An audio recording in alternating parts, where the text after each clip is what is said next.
nnyo ku defending abaina muko kali kafuudi taka ko kugenda mu maaso akogenda maaso kitali ku timu ya West Ham yasosoka kulowooza ku safety first. That's why yataddewo okukembeera ey'amaanyi abagulayo omupiira ogw'ekiro.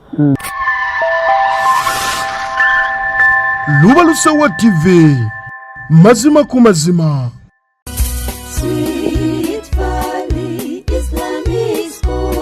Omuzadde tukwaniriza ku Sweet Valley Islamic Primary School erisangibwa Eddegeya Bombo Kibajje nga wakava Bombo mu town. Sweet Valley Islamic Primary School somero liva ku nursery okutuuka ku P7. Tulina staffu 2 eya secular n'ey'eddiini era omwana agenda okuva ewaffe ng'asobola okusaaza. Tulina dde ne boarding abaana basuzibwa bulungi. Tulina eddwaliro ly'essomero erya Sweet Valley Medical Center, computer lab ey'omulembe, tuyigiriza abaana ebyobulimi n'obulunzi, tutumbula talanta z'abaana n'ebyemizannyo tubisaako essira. Dining hall ey'omulembe abaana mwe baliira emmere. Environment yaffe esobozesa omwana okusoma obulungi. Tulina center namba ya UNEB n'ey'eddiini IPLE. Ebisale byaffe bisoboka okuwandiisa abayizi abapya kugenda mu maaso ku kampasi yaffe Eddegeya Bombo Kibajje. Ebisingawo tukubire ku note 7 note 8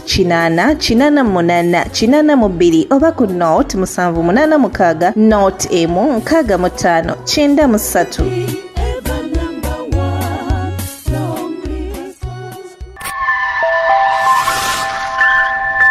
Luba Lusawa TV mazima ku mazima. Webaza gwena tugobera olunaku olwaleero nagamba buli lwakusatu tulina okubanga tetujja prediction n'omukulu Misi Seguja okuva wali eri ku KTV ate wano ku Luba Lusawa tumulira nasoka kubanga ti ensonga zitambuza bulungi nnyo nasoka kubanga atuwa akapapula nti okalaba Misi njagala olabe kiki eggamba nako wakayingira wakatanga no yiyo nze kakubira ddala yabadde sigologolo yabadde golo 2 Napoli bawo bakoze nabe yankubye yabadde Freiburg acha kwa kopo mutumumanya nti balotetinga mu kopo asabira kopo abagina ampisizamu okay entambula bwetu bwetambula bwegero kubanga entambula bulungi nnyo simeka tukawedde kunekweka okay entambula bwetu bwegero kubanga tapa tukatandika ku mpira jejjo empira jajjo jatambudde kitya ompira twadde ompira gwa Everton ne Bournemouth ompira ogwo gwawedde 2-1 Everton yasobodde okubanga ate yakubiddwa kubwa okay naye soka tudde emebega twasemba okubeera wano wa predictions akwata wayina Arsenal ku Chelsea ali mu Carabao n'ogamba ayitawo obomuwe ekitwaki kwatwakira Arsenal because neyitawo olwensonga nti yedominating nnyo na dabize tuze tukyaba ebbanga panvu then ndowooza n'emira gwali gwa Man U Spurs abajjukira enteekateeka nga bwe yali gemu kyawo endala ne Liverpool esambani esamba City ne City twayogogerako ku Masses n'enguwa City so ze game ezo zatuyambako kubeera nga zifuna ekifaananyi ekitundu nze ndi wavu ne Liverpool naye nayagala era tukubwe wali Arsenal ne Man City babenga waliwo embiranye ennungi bavuga kikesemba of course oyizo kyagala nga bukine nali simanyi manyi ekyo ekintu kyogera ku buli omu nakuba nga oli wa mupiira okola ekintu nze nali nkyagala naye bw'osanga oli nga alina ekintu kye nga just muwagisi wa ttiimu wekanga nga oba oli awo ye tasobola kubeera nga Everton ne Bournemouth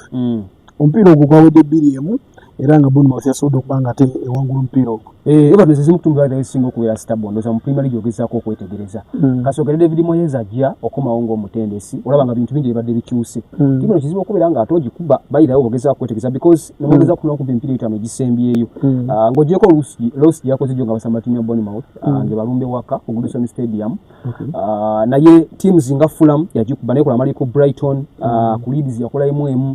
then ndoza ne ku ttiimu ya Aston Villa yamulumba waka n'emukuba so olaba nga ebadde eri solid nnyo kubera ng'eteekawo kenda ezo zimu kutunzolozaamuko okuba ezinyumisa liigi kubanga mukulaba yagizeewo mu kiro ekifaananyi kitwagimanyirako ebbanga lyamala nga agitendeka David Moyes nga naaba kuvaawo agende ku Manchester United ensonga lwaki oba oliawo beeyisa bwe bati era ndowooza kuli toneza ddiwa nnyo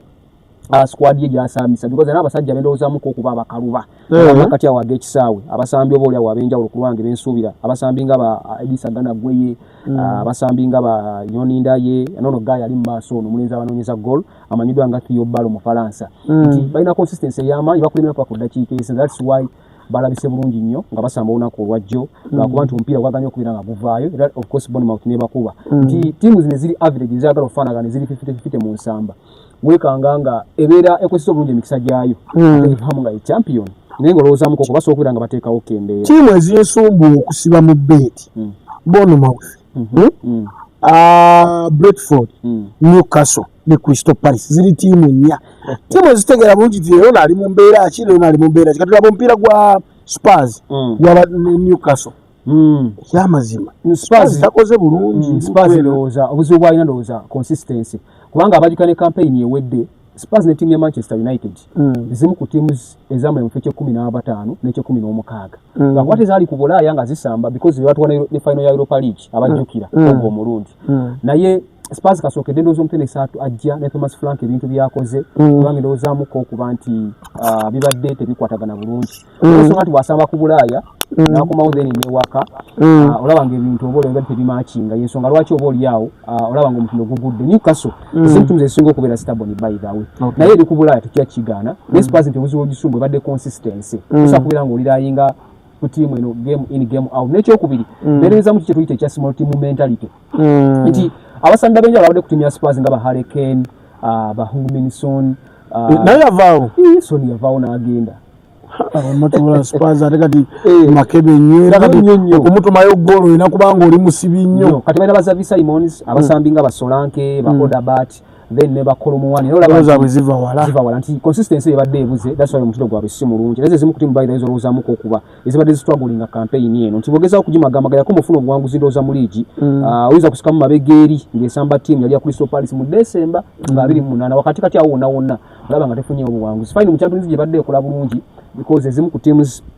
ezamulya ne munana ogusooka bagenda okubeera nga bagenda ku round of 16 ekibizo okibalekera because baperforminze bulungi naye omutindo gwewaka gubadde mugenda ozamuko okuba nti abatendesi abayinza okubeera nga bagobwa that is yinga singa takoze bulungi ku Bulaaya ayinza kubeera Thomas Frank ku tiimu ya Spurs ne Newcastle babadde balabise bulungi ate ekyo ku Spurs kyesanze nti badde basamba emipiira emizibu because egenza okujja mupiira gwa Newcastle naye akava mupiira gwa Man U emabega wali yali akava ku tiimu ya Man City mukujjukira obwakola amali yadde yakozesa amaanyi mangi then before that yali esambye tiimu ya Burnley zimu tiimu ezisinga okubeera physical and of course traveling negenda ku tiimu ya Frankfurt so olaba nga mixture eyo wesanga nga tiimu talina squad depth oba wasanga abakujjukujju mitongole ebyenjawulo yagenda okukanga nti sobola okubeera nga ate eyiika Amisi bukyatubanga bwa mini baani ebadde etulazo ekintu ekyomulembe omutindo ng'egutaddewo ekuba buli akimusala mu maaso West Ham si akola obulungi ennaku zino naye kiki ekyalemesezza Man U naku lweggulu ndowooza kaliki abadde alina ekintu kyazimbye mu Man U ekyokwekkiririzaamu ne confidence levels nga zirinyisizza ate tukyali mu geemu zasambye ku Man City geemu ye gwaludde ng'osumbukanyizibwa n'ebyettaka kyekiseera okaze ku mmunye anti YM Property Consultants ye kampuni yasalawo okugondeza mu nsonga eno kitugula ate nga bwe tutunda ettaka eri ekyapa n'eri endagaano tukufunira ennyumba zonna eza buli kika omuli ezipangisibwa kosa n'ez'okugula tukola land survey oba kiyite okupunta ettaka tukubira pulaani n'obeera ku mutindo okubanga oli muteeketeeke ng'enjogera y'ennaku zino bwegamba ate gwowa estate ekikyo twakutereeza dda tukolera ku nsonga z'ekyapa bw'otyo n'otereeza obulamu okuzimba kwaffe kwa mutindo ate ekya civil engineering empapula za masters kwe tutunda emmotoka empya kosa n'enkadde ate eza buli kika bino byonna tubikola ku bbeeyi ey'omuntu wa bulijjo tusange ematugga ku mabanda opposite ekizimbe kya Matugga shopping center awo wennyini nga ku LJ offices zaffe ojja kuba oziraba oba tukubire ku namba y'essimu noti 72628 oba noti 7545238 YM Property Consultants ekirooto kyo oba ekiruubirirwa kyo bwe bukogo bwaffe. Nze director wa YM Property Consultant nsangibwa wano wennyini amaka gaffe tuli era mujje tubaweereze n'obwesimbu n'obwenkanya. Mulekera okwesiga abantu abali wansi w'emiti, mulekera okwesiga abantu bemusinkanye mu kkubo. Nze kennyini kamwakoogera ja kunsangawo wano tukuweereze. Baani ebadde etulazo ekintu ekyomulembe omutindo ng'egutaddewo ekuba buli akimusala mu maaso West Ham si akola obulungi ennaku zino naye kiki ekyalemesezza Man U naku lweggulu ndowooza kaliki abadde alina ekintu kyazimbye mu Man U ekyokwekkiririzaamu ne confidence levels nga zirinyisizza ate tukyali mu geemu zasambye ku Man City geemu ye yasooka then ku team ya Arsenal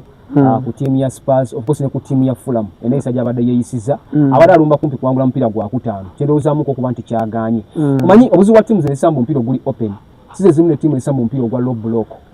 zino team ezisooka kulowooza ku safety first before nga naba kulowooza mugenda maaso akwera nga ateeruma zino team zinga West Ham soke tuzibire soke tulumbe njala naba kwera nga afunamu kinyusi kya team ng'eyo kati West Ham zimu ku team zo ne Fulham yakimulagala kuba team ya Fulham yo balowooza nnyo ku defend nga balinamuko kali kafuuliti akokugenda mu maaso akokugenda maaso kitali ku team ya West Ham yasoose kulowooza ku safety first that's why yataddewo kembere y'amaanyi abagulayo omupiira ogw'ekiro nga basamba ne team ya Man U ekyokubiri eno tebadde hunting ground wati tulubadde lusuku lwa Man U kubeera ng'ejja ku kisaawe kya team ya West Ham ekyalanda stadium kubeera ng'efunawo obuwanguzi bw'ogezaako okussikamu emipiira kumpi ena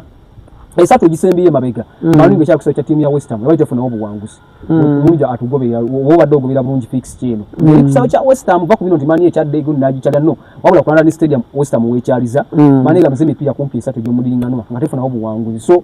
era situlwa abantu mpira gwabadde guganye n'olwagiro nga Benjamin Seska amujje ku bench najjo omupiira ogwo n'agutegula because omusami Thomas Susek yabadde amaze okubeera ng'ate abakuba naye ekyenjawulo kiriwo nti Man U akali kakitali nga kyeyakomyawo yakomawo spirit eri yewandiise eya never say die December yaffe gye twali tukoosa wali ate ffe ne tuvaako naffe abasinga abanino bakiyita fagi time abasonyi alinanga kiringa balaba nga guyingira dakiika 9 oba 45 ng'atunula ku ssaawa ati ng'agikubako ogenda okulaba nga abasambi bakyusa obudde nga abasambi bakyusamuko ku mutindo bolewo nga bateekawo embeera naye balwanye ne bafuna point gye n'oluzaamuko okuba nti yabadde vital advantage gye baafunye by the way kyekyokuba ne Chelsea yakoze draw because Chelsea ate yeba kuwangula Chelsea ate yamazeemu amaanyi yakoze amalya ga 2-2 ku team ya Leeds Chelsea ate yeba kuwangula byali badde bilala because yali badde egiza kubeera nga ate bajja mu kifo ekyokuna naye kati mwene yasigadde points 45 Chelsea yasigadde points 44 because bombi bakoze draw Manchester singa bamusinga bumeka Manchester points 50 Arsenal points 55 mu mukaaga ze points mukaaga ezibasinga tubule mpira meka ne Manchester ina game le tuku mpira ndowooza tugenda mu 10 atule 12 kubanga tugenda ku match day 26 match day 26 olunaku olwalero era Mani be basoose juzi basandika ne Manchester ina game olwalero tegenda kubeera nga ateesa mpaka za primary tugenda kujja ekiro ku ssaawa zigenda kubeera in fact si nya kitundu balina team ya Fulham ne Fulham sigekamu ku matimu gulange ndowoozamu ko kwangasa okuteekawo embeera sitenga ate balika bali waka ate olowoozamu konti fixene ekinjalo kyina Manchester emirundi gyesembye okubeera ng'esambire waka waayo ng'esamba timu ya Fulham ebadde erabika bulungi by the way because n'abajjukira ogwasembayo nga Manchester ekyaziza omupiira guno yakuba goolu zaali 3-2 Premier League 2-24 campaign eri ewedde ey'omunda so olaba nga badde balabika bulungi waka Fulham ekyokuba nti yavudde mu Man U kizibu okubeera nga tiimu zezo ezolowoozamuko kuba eziri mid-table teams so okuwa ekintu baka to baka nga kiri consistent ekimu kisumbwa Spurs ng'osamba ennyo abanene wekanga nti omutindo ne consistency kifa so omupiira ogwo tuguweero Manchester ogujjayo ndowoozamuko kwa because bali waka ate bakimanya Arsenal ejjanca ati balina chance okubeera nga bakwata points ezo 3 baziteeke mu back then obonye basobola bukendeza kusigale bu 3 awo pressure bejjira opponent aliwa akulembedde saa 5 dakika 15 tulina omupiira gwa Sunderland ne Liverpool eyange tuli kwawe oli wa pool ya Liverpool mwina Sunderland zimu timu esinga okusamba obulungi ewaka ya kisiru nnyo timu esinga okusamba obulungi ewaka kidefendinga kiteeba yes ogyeko obuzibu balinamu konti kapeni wa Gwantisha kataliiwo because bagenda mu misinga mu makati g'ekisaawe naye nsuubira abasambi nga Sadik n'omusambi amanyiddwa nga Habibu Diarra okuteekawo embeera abagaya aba Senegal baada Sunderland eno ndowooza ng'ogyeko ekyokuba nti AFCON yajja affectingamukko because abasambi bayo kumpi 5 bonna bagivaako wali mu AFCON ne bagenda then nefunamuko obuliawo okuyugayuga then ne partnership eba emenyeka naye kasookedde bakomawo olaba nga tiimu ebadde egezza okubeera nga ate epiikinga mutubeerako ku misi ku Liverpool olaba nga Szoboszlai afuuse ekizibu mu kuba ezo set pieces ezo bwezityo naye ate mumulina olwali kubanga yafuna red card ojjukira nga omupiira gugwa gwali dramatic nnyo gwali moments ezo ez'okulanga kati omupiira gutukoze tutya abantu bagwe bati Liverpool ngulabamu goal ku njuyi zombi tiimu zasobola okweteebamu ekisenge kya Liverpool kulanga ndowoozamuko kuba si ekirungi ekyenkaniddeawo then n'omutindo gwa senior Sunderland ewaka nkugambye nti mu Premier League tiimu esinga okulabika obulungi ng'esambira ewaka so olowoozamuko kuba nsobola okufuna goal ku njuyi zombiri era gwagenda okuguyingira ndowoozamuko kuba ntisobola okubeera nga kikkolera Crystal Palace egenda kuzannya Burnley Crystal Palace bali ne Burnley Crystal Palace omutindo gubadde mubi asookere bavugako abasambi nga Mahagwehi then nono guy gundi okwekalakasa Philippe Mateta nti bekalakasa nnyo kubeera nga beekandaga tayagala kubeera nga asamba ayagala kubeera nga akumba then omutendesi waabwe yennyini okulangira nti agenda kubeera nga atavaawo omugayo amanyibwa nga Oliver Glasiner ndowoozamuko okuba nti bayitamuko inconsistency then n'okubeera nga tiimu esigala nga eri ku mudigido nga kwe yali naye basamba tiimu ya Burnley ezimu tiimu zolowoozamuko okuba nti ziri stubborn lwakuba nti ebiseera ebisinga zino tiimu eziri average oba ezenkana kizibu okubeera nga oba oliawo okola decision zeepika nnyo nga zisamba bali abanene naye Crystal Palace nga bali waka basuubira bouncing back because bali bafunyemuko ka momentum because omupiira ogusembe baguwangula kwawe nga basamba Brighton yali Brighton yegenze yikamuko ku vivi then ne game ile yasembe nga bakola amali yagemo mu kutimya ya Nottingham mbawa chance aba Crystal Palace badro uzo bawa chance obadro nga bali waka Aston Villa ezanya Brighton nyakitundu Brighton omutindo gubadde mubi Brighton ali mu kyakumeka azipanda gutwogira Brighton ali mu kifo kya 14 Aston Villa mfo kya kusatu sebe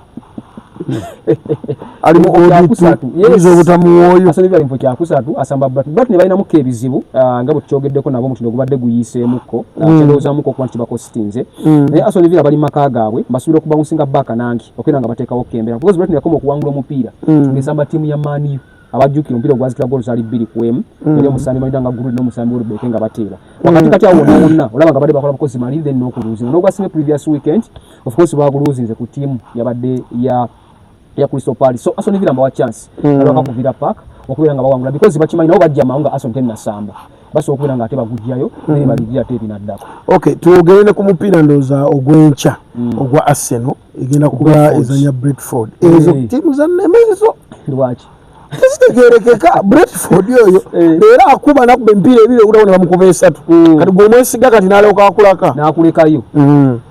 simu zonna zirabika bulungi by the way kubanga ne Brentford ebadde wangudde emipiira ebiri egisembyeyo yakuba tiimu ya Newcastle 3-2 gwali guzikira olowoozamuko okuba nti kyali kyanjawulo because balinamu ekisajja ekiri mu maaso bayita Igor Thiago oyo mulenzi alabika bulungi ali mu goozi 17 mu Premier League campaign eno omusambi nga ali mu tiimu olowoozamuko okuba nga ya wansi tena muvuganya ku kikopo nga ina goozi ziri mu double figures kubanga olowoozamuko okuba nti abeera wanjawulo egenda kubeera hard for to win ku tiimu ya Arsenal bayinza okuba the team esinga ku defending ompya n'okuma clean sheet naye ngenda kukusaba tiimu ya Brentford okuteba mupiira guno golo yayo nga yo omuwe golo yayo nga ye Brentford okubeera nga ateekawo embeera de Arsenal balabika bulungi mu kudefendinga olowoozamuko okuba nti firepower y'abasambi ba tiimu ya Brentford mu kugenda mu maaso basobola okuteekawo embeera suubira Arsenal concedinga goals nyingi nempa chance tiimu ya Brentford okuteebamu because obusobozi babulina nga basamba ng'ogyeko ekyokuba nti Arsenal badde balinako okuba ebyafaayo ebirungi because bogezaako okwetegereza omupiira ogwasembayo nga Arsenal ekyadde ku kisaawe kino gwazikira goals ali 3-1 nga Arsenal yeguwangula naye wakati kati awo wonna bali producinga goals 2 n'okugenda waggulu so kijja kusinziira Aston Villa beyisiza batani Man City n'ensi ya Brentford okuteekawo embeera era mbawa chance okuteeba mupiira ogwo gwa Arsenal okay bwe tugendako empiira nozinira tujja gyogerako leero lwakuno kasi lwakusatu tuba tulina ate weekend tulina Premier League tulina FA ekyobola abataddewo emipiira mu midweek okusobola okubeera nga basamba then FAJ kubanga Champions League agenda kujja Europa League alina okujja stage enzigeza knockout FA tuli mu stage kino omutendo ogwokuna 4th round okay era timu kimanyi tunakomugenda mwogerako nga jiggwa wali yes leno kuba touch mu week ninga bwe kitego kiri sofa yo ekyali tight kaguwa kale okay sibwe abatulaba tujja kuba tubawanga press buli dakiika bwetyo ne amise guja kale bana emwe balinyo okutugoberera tujja kubeera nga tuddingana olunaku lujja kubeera ndoza wiiki eyejja enteekateeka bwe luba luseewa kutubeera ne ajono kubeera ng'ensonga tuzigayagaya ngenda baagaliza bwagaliza olunaku lulungi ono nteeranga abazanyi bonna kati mbamanyi mu mutwe ne tugenda eri mbuligi bwa wansi bonna Napoli eyo yakoze amaliri babadde mukakopa nti ahopo tekewuunyisa because tiimu zirotatinga alaba ligi wewe ekubye ekwandala kati ng'ekyo kyeyogeddeko abasambi abasinga okubeera ab'enkizo tebabawanyo first choice ate bazukusanya zino party B banombeera ku benchi biki tasolaba nti tulaba n'ebikopo bidisappointinga so babadde mu Coppa Italia komyakomo okay pozi mulina kyobagambayo ekirala n'enzindu zawo tusinga sina nnyo kyamaanyi asi okubagamba nti mwongere tugoberera ku mikutu gyaffe Luwalusewa TV ku YouTube post ne ku Facebook ongere maaso okubeera ng'ensonga tuzikwasaganya okay tetujja kusukawo mbadde ne Amisi Seguja okusobola okubanga atakuwa analysis ku mipiira nga bwe gyatambudde n'okuwa prediction ezaleero n'eyenkya eya Arsenal ogiwadde Arsenal njiwamu chance tugambye olyajja awuteba mu goal okay kale tugende bale tusiba akasente kaffe tuli basiba akasente boli awo nga kadde kayingira kalwaki mbasijja kuwuta supu So ebijja kusooka wano ajesa bwe ngemanya director weno yabaddewo bless